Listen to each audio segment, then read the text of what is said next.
¿Cuánto debe el régimen de Cuba al Club de París? El total de esa deuda es apenas una fracción menor de los préstamos no honrados por La Habana, que pesan como espada de Damocles sobre el futuro del país. ¿Cómo están, amigos? Bienvenidos a Noticias Importantes. Esperamos sus opiniones en los comentarios. Comenzamos. Los negociadores del Club de París, encargados de cobrar la deuda del régimen de Cuba como parte de sus acreedores internacionales, están en La Habana y no les quedó otra opción que renegociar la suma pendiente de pago. De acuerdo con la prensa oficialista, que nunca menciona la situación del endeudamiento que compromete el futuro del país, el Club de Acreedores de París propuso el día miércoles un nuevo calendario para el pago de la deuda cubana después de que el gobierno de la isla volviera a asegurar que no tiene cómo cumplir sus obligaciones. Según William Ross, copresidente del club, el organismo propuso establecer un cronograma de acuerdo con la capacidad de pago de Cuba y así trabajar juntos para encontrar una solución a los retrasos que incluyen también los intereses acumulados.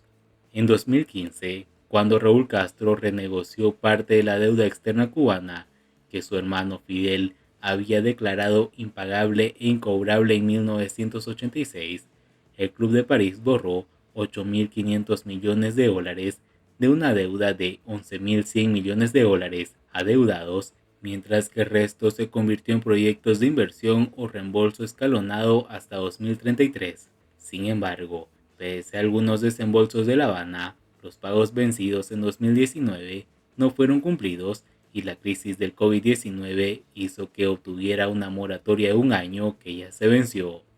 Pero, ¿cuánto debe hoy La Habana al Club de París? Según los documentos de esa entidad internacional, al cierre del 31 de diciembre de 2022, la deuda cubana ascendía a 4.827 millones de dólares, una suma solo superada en América Latina por Venezuela con 8.062 millones. Esa suma está muy cercana a la deuda de países con graves problemas socioeconómicos, como son Birmania, 4.933 millones, Libia, 4.536 millones, y en nuestra región geográfica, solo semejante a la de Colombia con 4.236 millones. El Club de París sostiene una deuda de 136.6 billones de dólares con más de 140 países. La deuda corresponde a instituciones, incluyendo créditos a las exportaciones o agencias de desarrollo, que actúan a nombre de los Estados miembros y se divide en el desarrollo de asistencia oficial al desarrollo, AOD, y asistencia no oficial al desarrollo, NODA. En el caso de Cuba, 4.589 millones de dólares de deuda se corresponden con la segunda categoría y apenas 238 millones a la primera. El grupo de acreedores de Cuba incluye a Australia, Austria, Bélgica, Canadá, Dinamarca, España, Finlandia, Francia, Italia, Japón, Países Bajos, Reino Unido, Suecia y Suiza. En 2015, cuando se llegó a un acuerdo para renegociar la deuda cubana con el Club de París, y muchos inversores confiaron en que La Habana volvería a honrar los préstamos recibidos, el régimen de la isla se comprometió a liquidar 2.6 millones de dólares de la deuda trazada al grupo de acreedores de Cuba durante el periodo de 18 años, según el compromiso firmado entonces por el hoy viceprimer ministro y ministro de Comercio Exterior e Inversión Extranjera, Ricardo Cabrizas. La Habana iba a saldar íntegramente sus atrasos como un paso necesario e importante para la normalización de las relaciones financieras entre el grupo de acreedores de Cuba y la República de Cuba. Como corolario, las autoridades de Cuba invitaron al grupo de acreedores de los organismos de crédito a la exportación que lo desearían a reanudar esas actividades en la isla. El economista cubano Pedro Monreal recordó que la suma deudada al Club de París es apenas el 18% de la deuda total de Cuba. Pese a ello, las cifras oficiales de la deuda cubana que publicó la estatal Oficina Nacional de Estadísticas e Información, ONEI, y que no se actualizaron desde 2020, reportaron en el Anuario de Cuba 2022, publicado en julio último, una suma de 18.284 millones de pesos, el 17.7% del PIB nacional.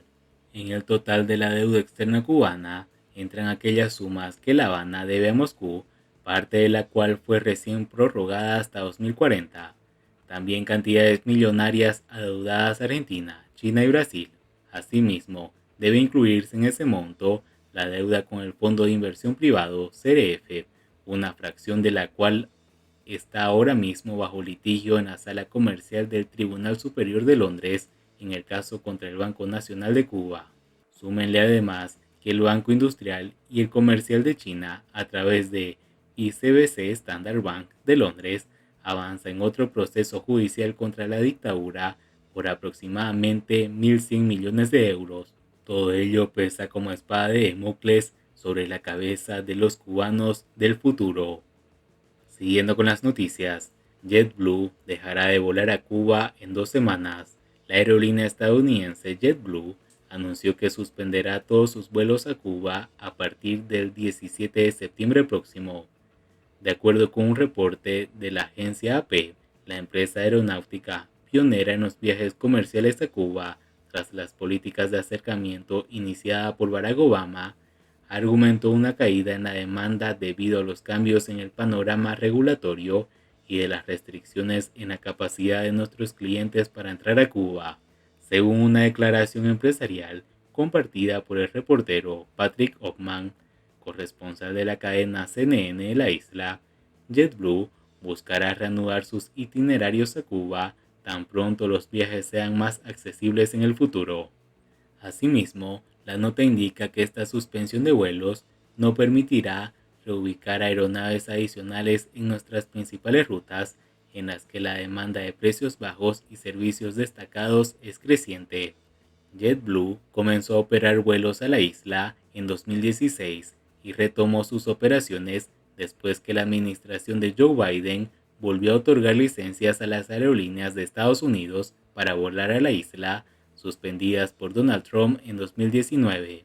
La compañía anunció que hará reembolsos a los clientes afectados por la suspensión y que tenían reservas en sus vuelos. La suspensión de operaciones de JetBlue se dan a conocer justo después de que la española Iberojet suspendiera sus vuelos a Santiago de Cuba e Iberia anunciara la reducción de sus itinerarios a La Habana a 3 por semana. Fuentes conocedoras del problema dijeron que la causa de la cancelación es la baja ocupación de los vuelos y la situación general del destino de Santiago de Cuba. La decisión refleja la grave crisis del turismo cubano, con la calidad de los servicios en el punto de mira frente a los competidores como República Dominicana y México. Y bien amigos, así vamos terminando las noticias importantes del día de hoy. Por favor, nos ayudarían mucho compartiendo las noticias y así poder informar a muchas más personas de la verdadera realidad en Cuba. Patria y vida mis hermanos, nos vemos en el siguiente informe.